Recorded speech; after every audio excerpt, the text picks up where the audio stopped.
జీ5 app download చేసుకుని పూర్తి ఎపిసోడ్లని ఉచితంగా చూడండి. చూడమ్మా, నేను నీ తండ్రి లాంటి వాడిని. నీ మంచి కోరి చెప్తున్నాను, అపార్థం చేసుకోకు. ఆడపిల్లకి పెళ్లికి ముందు తండ్రి సోదరులు, పెళ్ళయ్యాక భర్త, వృద్ధాప్యంలో పిల్లలు తోడుగా ఉండాలి అంటారు. ఒంటరి ఆడపిల్లంటే ఈ సమాజానికి ఎప్పుడూ చిన్న చూపేనమ్మా. చిన్న వయసులోనే భర్తను పోగొట్టుకున్నావు. ఇలాంటి అవమానాల పాలు కాకుండా ఉండాలంటే నీకు తోడు అవసరం. ఎవరో ఒకరు నీకు అండగా ఉండాలి, ఆ నీడలో నువ్వు ఉండాలి.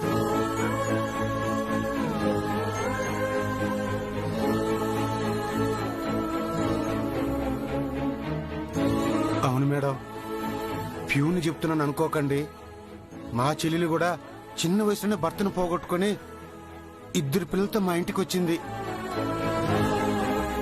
మీలాగే ఎన్నో అవమానాలు పడింది. ఒకసారి ఆత్మహత్య ప్రయత్నం కూడా చేసింది. బాగా ఆలోచించి తనకి 2 పెళ్లి చేశాను. ఇప్పుడు భర్త పిల్లలతో తను సంతోషంగా ఉంది, కొత్త జీవితం గడుపుతూ ఉంది. నువ్వు కూడా కొత్త జీవితాన్ని మొదలు పెట్టాలమ్మా. ఒక మంచి మనిషి నీకు తోడు కావాలి.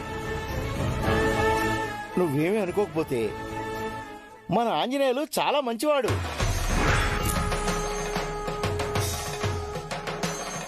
జీవితంలో కష్టపడి పైకొచ్చాడు. నువ్వంటే గౌరవం, అభిమానం ఉన్నవాడు. మంగంటే ప్రేమ.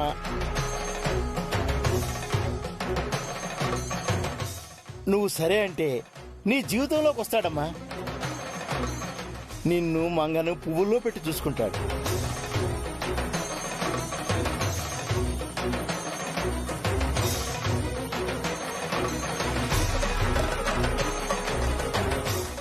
అవును మేడం, మీ జంట చాలా బాగుంటుంది. అంజి సార్ని పెళ్లి చేసుకోండి మేడం, మీరు హ్యాపీగా ఉంటారు. నాకు అలాంటి ఆలోచన లేదు కుమార్. అందుకే కదమ్మా నీ గురించి మేము ఆలోచిస్తున్నాం. వద్దు సార్, మళ్ళీ పెళ్లి చేసుకునే ఉద్దేశం నాకు లేదు. నీకేమంత వయసు అయిందమ్మా? నీకు ఇంకెంతో భవిష్యత్తు ఉంది. ఒక ఆడపిల్లని పెంచి పెద్ద చేయాలి, ప్రయోజకురాలను చేసి పెళ్లి కూడా చేయాలి. ఒంటరిగా నువ్వు నెగ్గుకు రాలేవమ్మా. రేపటి గురించి ఆలోచించమ్మా. సార్, నా కూతురే నాకు తోడు సార్. వేరే తోడు నాకేం అవసరం లేదు. రేపు మంగమ్మకి పెళ్లి అయిపోతే అప్పుడు మీరు ఒంటరి వారు అయిపోతారు కదా మేడం. అప్పుడు నాకు నేనే తోడు. అది కాదమ్మా. సార్ ప్లీజ్ సార్, మీరు నా మంచికే చెప్తున్నారని నాకు తెలుసు. పెళ్లి విషయంలో నా నిర్ణయం మారదు. దయచేసి నన్ను బలవంత పెట్టకండి. మేడం. అమ్మా,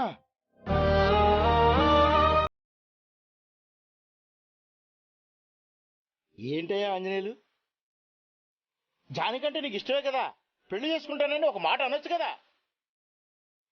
అవును సార్, నేను సారే మాట్లాడాము. మీరు అడుగుంటే మేడం ఏమని ఉండేవారో. మేము మంచి స్నేహితులమని తనే అంది. మా మధ్య స్నేహం తప్ప వేరే ఏదీ లేదని నేను కూడా అనుకుంటున్నాను. అంటే నువ్వు జానకిని ఇష్టపడటం లేదా, ప్రేమించడం లేదా? ఆవిడకి తోడుగా ఉండాలని నీ మనసులో లేదా? మీరు మేడంని ప్రేమిస్తున్నారు సార్, ఆ విషయం మీకు తెలియటం లేదు. నీ మనసులో నిజంగా ప్రేమ ఉంటే వెంటనే జానకితో చెప్పే ఆంజనేయులు. జానకి నువ్వే సరైన తోడు.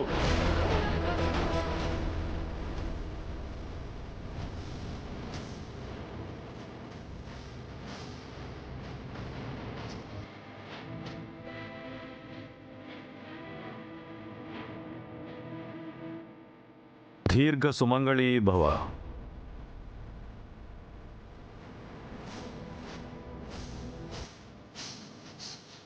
పూర్తి ఎపిసోడ్ అని జీ5 లో ఉచితంగా చూడండి. యాప్ ని ఇప్పుడే డౌన్లోడ్ చేయండి.